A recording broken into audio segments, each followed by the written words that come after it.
Hi అండి, ఈరోజు మనం ఏం చేయబోతున్నామంటే రవ్వతో స్వీట్ చేయబోతున్నాం. అందుకు నేను ముందుగా ఒక 3 కప్పుల వరకు పాలు తీసుకున్నాను. అది స్టవ్ పైన ఉడుకుతూ ఉంది. తర్వాత ప్రాసెస్లోకి వెళ్ళిపోదాం. ఇప్పుడు పాలైతే మరగబెట్టేసుకున్నాం కదండి.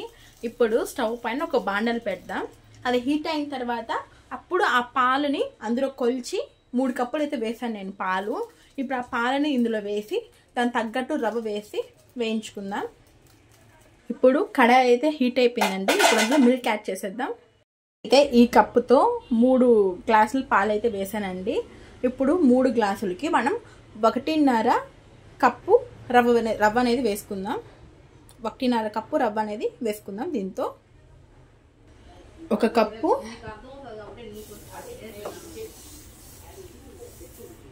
ఇప్పుడు ఇంకొక ½ కప్ కూడా వేసేసామండి.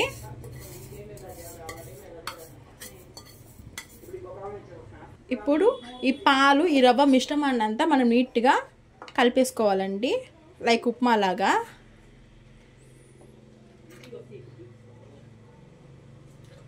సిమ్లోనే పెట్టి చేసుకోండి ఈ ప్రాసెస్ అంతా. రవ్వ కూడా మంచిగా ఉడుకుతుంది, అలాగే మాడిపోకుండా కూడా ఉంటుంది. సిమ్లో పెట్టి చేసుకోండి ఈ ప్రాసెస్ అంతా.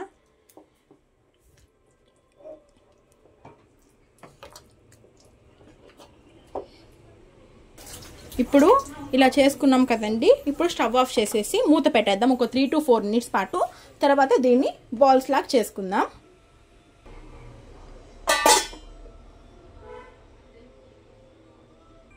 ఇప్పుడు 3 to 4 మినిట్స్ అయితే అయ్యిందండి.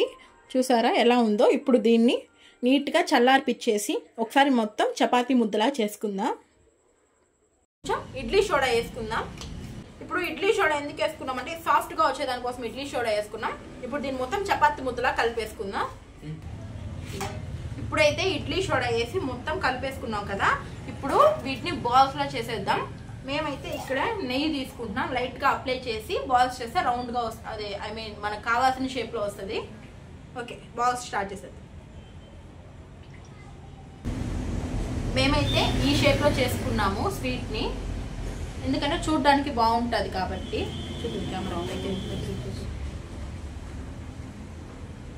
చూసారా, ఈ షేప్లో అయితే చేసుకున్నాం మేము. ఇప్పుడు అలాగా మొత్తం బాల్స్ అన్నిటిని కూడా చేసేసుకుందాం.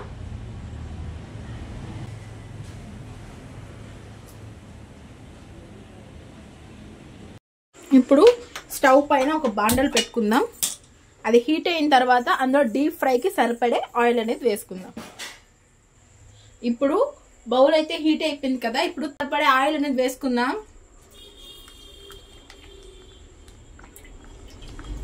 హీట్ అయిన తర్వాత ముందుగా మనం చేసుకున్న బాల్స్ కూడా అందులో వేసేసి డీప్ ఫ్రై చేసేసుకుందాం. ఇప్పుడు ఆయిల్ అయితే హీట్ అయిపోయిందండి. మనం ముందుగా ఇలా చేసి పెట్టుకున్న వాటిని ఆయిల్లో అనేది వేసేద్దాం.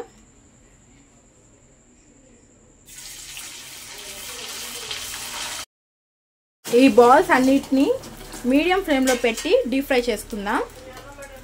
ఎందుకంటే హై ఫ్లేమ్లో పెట్టకూడదు, మాడిపోతుంది.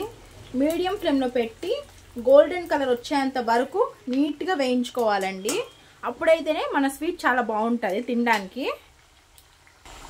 ఇప్పుడు మనం చేసుకున్న స్వీట్ బాల్ ఇప్పుడు ఇవైతే మంచిగా కాగిపోయినాయండి. ఇప్పుడు వీటిని సైడ్ తీసుకునేద్దాం.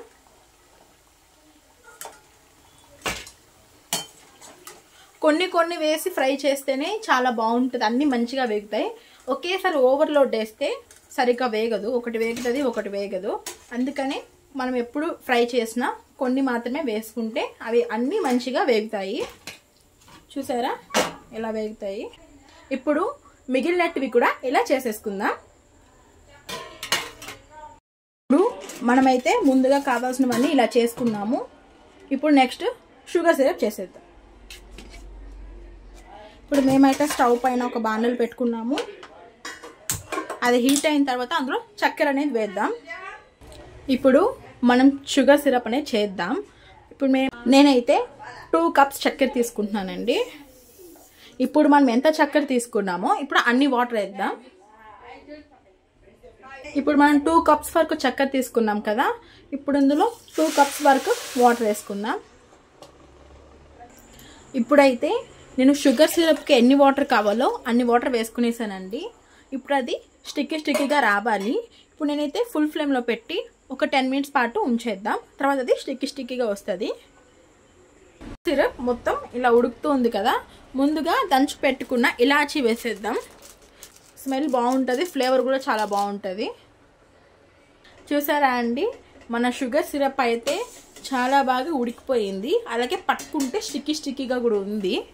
ఇప్పుడు అది మంచిగా ఉడికిపోయింది కాబట్టి ముందుగా ఇలా రవ్వతో ఇలా చేసుకున్నాం కదా ఈ బాల్స్, ఇలాగంతా అందులో వేసేద్దాం.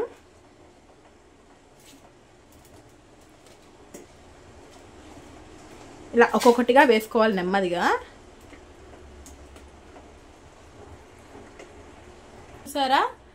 చూసారా ఇలా వేసుకోవాలి షుగర్ సిరప్లో. ఇప్పుడు సిమ్లో పెట్టాలండి.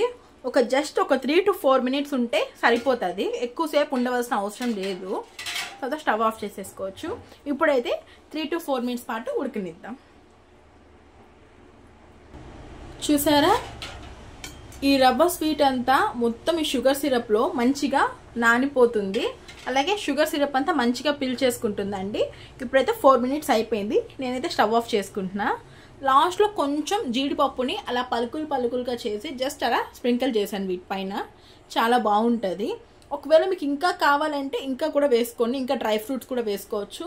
మాకైతే పెద్దగా ఇష్టం ఉండదు కాబట్టి మేము జస్ట్ జీడిపప్పు కొంచెమే వేసుకున్నాం. అది కూడా మీకు నచ్చితే వేసుకోండి. లైక్ బాదం, ఇంకా ఎండు ద్రాక్ష ఇట్లాంటివి కూడా యాడ్ చేసుకోండి. చాలా బాగుంటుంది.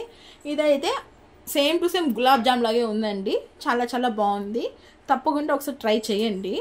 ఈ వీడియో కనుక మీకు నచ్చినట్లయితే లైక్ చేసి, షేర్ చేసి, అలాగే మన ఛానల్ని తప్పకుండా సబ్స్క్రైబ్ చేసుకోండి. సరే, ఎంత బాగుందో. దీన్ని ఇలానే ఉంచేసి ఫ్రిడ్జ్లో పెట్టుకొని తింటే ఇంకా చాలా బాగుంటుంది. తప్పకుండా ట్రై చేయండి.